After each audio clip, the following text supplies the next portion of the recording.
I have decided to respectfully decline. Respectfully? Minumura tayo, respectfully? Ha? To share my knowledge on matters. Hindi knowledge ang kailangan natin. Oo. As the lawyers, kung libelous yung ginawa niyo, o slander, no ha? O nakalagay, I would like to categorically state that I am neither paid by POGO operators. Hindi na pinag-uusapan. Pinag-uusapan natin yung mga sinabi niya. O, tapos respectfully, Elizabeth Joey Cruz. Nakikinig po sa atin ngayon, nanonood ngayon. Kumarap ka dito, kumatapang ka. Hirap sa iyo nagmumura ka nang dyan na wala kaming kalaban-laban. Kumarap ka dito. Dito. Namo. Now, may I now be recognized? Abante, now you are recognized. My query is if we have invited a certain Elizabeth Cruz, no? AKA Joey De Vibre, Mr. Chair. If we have invited her and she has an excuse letter, may I know what was the excuse, Mr. Chairman? Consent, please answer the query of Congressman Abante. Please.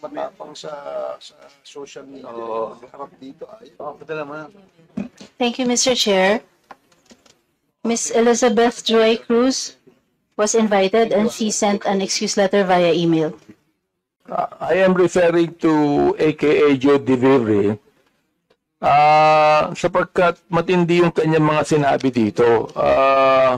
Gusto ko talagang makita siya at makausap sapagkat dito minura niya ako.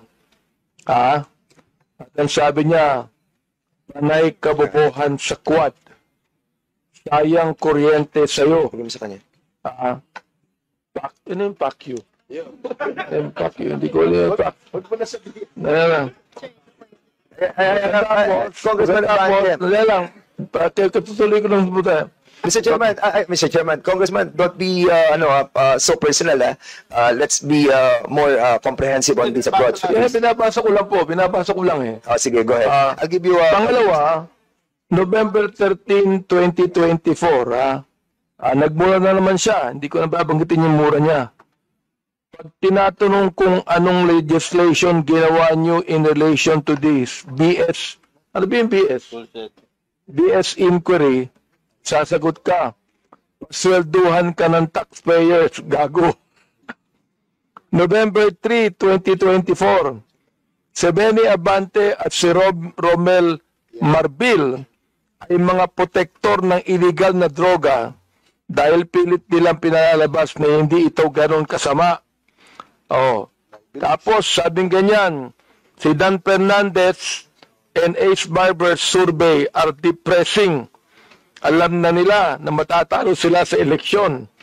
So what is the hearing for? Smoke screen for the discount. Tinabi ko ito sapagkat matindi po itong mga akusasyon na ibinigay nitong gusto ko nilang magmura eh. Hindi na ako magbumura muna. Oo. Kailangan po, itong mga to, ang tatapang nila eh. Ang tatapang sa pagmumura, nang wala tayong kalaban-laban. Ngayon, pag kaharap dito, hindi makaharap dito. Oo. Mga takot din pala yung mga yan eh. Please hold your fire, please. I'm holding my fire. On the process of administrative, ano pa lang muna tayo, Congressman Abante. We can tackle that on the interpellation. Mr. Chair, gusto ko lang pong bagitin tong kanya excuse letter. Nakalagay dito, after meaningful consultation with my lawyers, gumaya pa na abogado. I have decided to respectfully decline. Respectfully? Minumura tayo, respectfully? To share my knowledge on matters. Hindi knowledge ang kailangan natin. The lawyer, if this is like... Oo.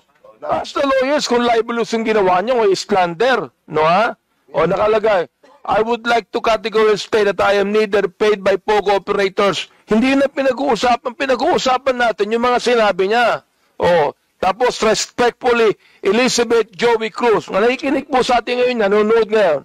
Humarap ka dito, kumatapang ka. Hirap sa iyo, nagmumura ka nang dyan na wala kaming kalaban-laban. Humarap ka dito. Dito. Namo. Chairman. Chairman. No, wait. Quiet, please observe, refrain from laughing or whatever expression you wanted to, please observe decency and, of course, Chair, I move that we strike out. with all due respect, with Congressman Abante, I feel your sentiment, I feel your sentiment, but we are in the process of finding out the, yung pong implementation of the 10175. And I respect your freedom of expression. But what I'm trying to tell you is to refrain from the fire that you wanted to express, no? But for now, nandun pa lang po tayo sa administrative matter, and we wanted to finish that, and then we will be discussing, or we will be approving the ground rules. Wala pa po yung ground rules, and kaya nga po doon sana yung kay Chairman Abante doon papatak yan sa ground rules. Anyway, having said that, siguro we'll proceed to the next item. Mr. Chair, is to approve. So that we can have an orderly hearing, we must first approve the ground rules. I believe that the COMSEC has already distributed copies of the ground rules to the members present. So therefore, Mr. Chair, I move to approve the ground rules. Yes, there's a motion to approve the ground rules, and I believe that the members of this committee have already received the yung pong ground rules natin, and you have already read it. So siguro I need a second motion for this. Any second motion? This was during seconded. Any objection? Hearing none, the said motion is now approved. Hindi mo babasahin naman ang rules. So the next item of our agenda is for all the Mr. Chair, yes, Congressman Zamora. I would like to reiterate my earlier motion to strike out the expletive that was mentioned by my idol, Representative Abante, earlier. Second motion. Mr. Chair, Second motion. I object because it was not an expletive. Sinabi ko lang, namo. That can mean anything. That can mean anything.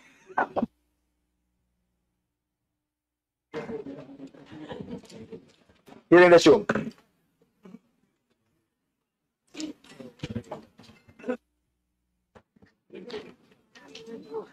If that is the... So it was seconded, Mr. Chairman. And the objection to Congressman Abante, it's up to the members if they will vote for it, for the objection to Chairman Abante. 1 minute suspension.